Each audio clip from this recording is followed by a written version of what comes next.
నమస్కారం, నా పేరు డాక్టర్ సందీప్ కుమార్ తులా. నేను యశోద హాస్పిటల్ సికింద్రాబాద్లో క్యాన్సర్ స్పెషలిస్ట్గా పనిచేస్తున్నాను. ఫిబ్రవరి 4th ప్రతి సంవత్సరం వరల్డ్ క్యాన్సర్ డేగా సెలబ్రేట్ చేసుకుంటారు.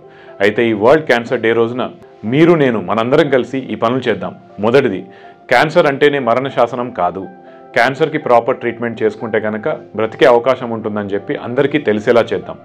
రెండో పాయింట్, ప్రతి ఒక్కరూ ఎవిడెన్స్ బేస్డ్ మెడిసిన్ ఫాలో అవ్వాలి, ఏది పడితే అది నమ్మకూడదు అనే విషయాన్ని అందరికీ తెలిసేలా చేద్దాం. మూడోది, క్యాన్సర్ రాకముందే పసిగట్టేందుకు ఉన్నటువంటి స్క్రీనింగ్ టెస్ట్ని మనందరం కూడా తెలుసుకుందాం, మిగతా వాళ్ళకి తెలిసేలా చేద్దాం. నాలుగోది, క్యాన్సర్ రాకుండా ఉండడానికి ఉన్నటువంటి HPV వ్యాక్సినేషన్ అందరికీ అందేలా హెల్ప్ చేద్దాం. ఐదో పాయింట్, మనకు చుట్టుపక్కల ఎవరైనా క్యాన్సర్ పేషెంట్స్ ఉంటే వీలైతే మనం ఆర్థిక సహాయం చేద్దాం.